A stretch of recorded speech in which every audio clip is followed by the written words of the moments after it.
Hi, this is Morley and this is the M-Wire. Well, after a platform-induced vacation, if you get my proverbial drift, I'm back, folks, and there's quite a bit happening all around the world, particularly in Russia. The UN security talks have been continuing for the last weeks, but what's happening in front of the world and what's happening behind the scenes are two very different things as far as what's happening with Russia and the potential conflict in Ukraine. Russia continues to move its troops and military equipment all around the country, especially on the border of Belarus. As a matter of actual fact, Russia flew two nuclear-capable bombers over Belarusian airspace the other day, a very provocative action to the West indeed. Now, I think Putin is essentially buying himself some more time, and what I mean by that is that he's going to wait until the Olympics are over, giving him yet even more time to get more troops in place as the world is somewhat distracted by the Olympics in China, which, by the way, Russia is closely allied with. I don't think Mr. Putin wants to cast any shade on President Xi's chance to shine in the world spotlight, even though the Olympics have already been marred with quite a few stories of atrocities ranging from food to journalists being taken off the air mid-report, but that's a whole nother video. Now that the Olympics are going on, here's what's happening behind the scenes as the United States, the West, and Russia still continue at the UN security talks. But here's exactly what's happening behind the scenes in terms of military movement, and there has been a lot of it from a lot of countries all over the world.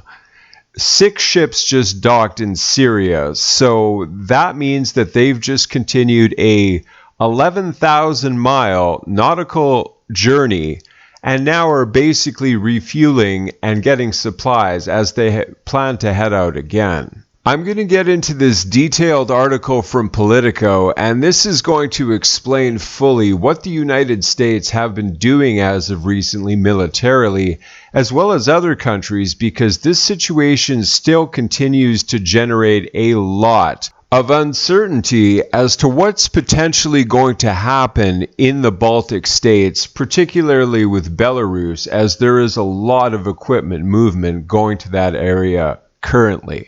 The officials who discussed internal assessments of the Russian buildup on condition they not be identified sketched out a series of indicators suggesting Putin intends an invasion in coming weeks. Although the size and scale are unclear, they stress that a diplomatic solution could appear to remain possible. So that's essentially them just talking behind the scenes, seeing if they can somehow come to terms and come to an agreement, but the big sticking point being that the Ukraine never be allowed to join NATO. Among those military indicators, an exercise of Russia's strategic nuclear forces that is usually held each fall was rescheduled from mid-February to March. That coincides with the U.S. officials see as the most likely window for invasion. The officials made no suggestion that a prospective conflict would involve the use of nuclear weapons, but the Russian exercise likely involving the test launching of unarmed long-range missiles on Russian territory could be used as a message aimed at deterring the West from intervening in Ukraine. U.S. officials have said in recent weeks that a Russian invasion could overwhelm Ukraine's military relatively quickly, although Moscow might find it difficult to sustain an occupation and cope with a potential insurgency. The ongoing Russian buildup comes as the Biden administration has been disclosing intelligence in hopes of preemptively countering Russian disinformation and blocking Putin's plans for creating a pretext for an invasion. But it has come under criticism for not providing evidence to back up many of its claims. So there's disinformation campaigns going on from both sides, folks. There's also the potential of cyber attacks in the future, which I'm going to get into in a moment. Stick with me with this video. There's a lot of good information in this article from Politico. On Saturday, the New York Times and the Washington Post said officials were warning that a full Russian invasion could lead to the quick capture of Kiev and potentially result in as many as 50,000 casualties. A U.S. official confirmed that the estimate to the Associated Press, but now it's not clear how U.S. agencies determine those numbers, and any predictions about how an invasion would proceed and the human cost it would inflict are inherently uncertain given the vagaries of war. President Joe Biden has said he will not send U.S. troops to Ukraine to fight a war. He has, however, ordered additional forces, including headquarters personnel and combat troops, to Poland and to Romania to reassure these NATO allies that Washington will fulfill a treaty commitment to respond to Russian aggression against NATO territory. Ukraine is not a NATO member, but receives U.S. and military support and training. So they're being treated like a NATO member, and I think that's enough to spark the ire of Mr. Putin and the Russian Federation itself. Army officials on Saturday announced that Major General Christopher Donahue and the commanding general of the 82nd Airborne Division arrived in Poland. About another 1,700 soldiers from the 82nd Airborne are deploying to Poland from Fort Bragg, North Carolina, and 300 soldiers are deploying from Bragg to Germany. In addition, 1,000 Germany-based soldiers are shifting to Romania. With growing nervousness in Eastern Europe over Russia's buildup, much attention is focused on its placement of thousands of troops in Belarus, which shares a border not only with the Ukraine but also 3 NATO nations, Poland, Lithuania, and Latvia. The Biden administration may soon shift some more troops within Europe to allied nations on NATO's eastern flank, a U.S. official said on Saturday without specifying which nations. Defense Secretary Lloyd Austin said last week that Putin could use any portion of the force he has assembled along Ukraine's borders to seize Ukrainian cities and significant territories to carry out coercive or provocative political acts like the recognition of breakaway territories inside Ukraine.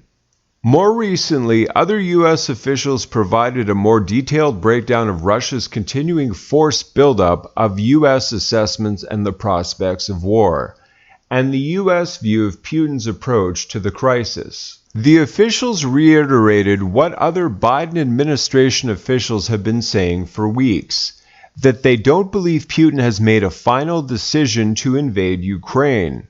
But it appears possible that the Russian leader has set his intentions and is waiting until the last moment to give a go-ahead for an invasion. Officials sketched out the disposition of Russian forces that have been deployed towards Ukraine's borders over the last several months, creating what Western officials see as the threat of a full-scale invasion despite repeated assertions by the senior Russian officials that they do not intend to attack unprovoked. So as you can see, folks, there is so much going on behind the scenes, like with the Olympics, with everything that's happening. This is still a very underreported story as far as the mainstream media is concerned, but they have their own problems these days, which is precisely why I'm bringing you this update now. As of Friday, the officials said the Russian army has put in place near Ukraine a total of 83 battalion tactical groups, each of which is roughly equivalent in size to an American battalion of between 750 and 1,000 soldiers. This is an increase from 60 battalion tactical groups in position just 2 weeks ago, they said. Another 14 battalion tactical groups are on their way to the border from areas of parts of Russia, the officials said as well. 2 officials said that the U.S. assesses that Russia would want a total of between 110 and 130 battalion tactical groups for use in a full-scale invasion. But Putin could decide on more limited incursion, including support units. Russia might be aiming to have 150,000 troops in place for a full-scale invasion, one official said, adding that the ongoing buildup could reach a level in the next couple of weeks. The next couple of weeks, folks, that's when the Olympics will end, and that's when China will be able to potentially launch a strike on Taiwan. I think these two events will go simultaneously, but we'll see what happens. Depending on Putin's ultimate objective, the Russian forces could attack Kiev directly by moving south from current positions in southern Belarus. He might also send forces across the Russian border into eastern and southern Ukraine if it is his intent to fracture and destroy a large portion of the Ukrainian army, the official said.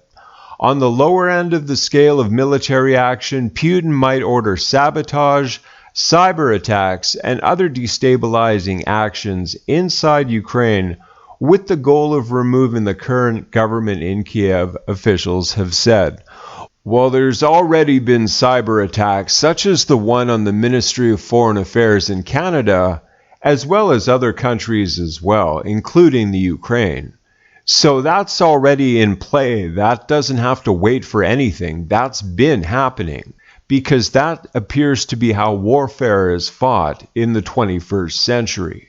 So that's a snapshot of what's happening behind the scenes with the backdrop of the Olympics and everything else that's going on in the world, folks. But thank you so much for coming along with me to my update. Please remember to like, to comment, to share, and of course to subscribe. And until the next update, God bless.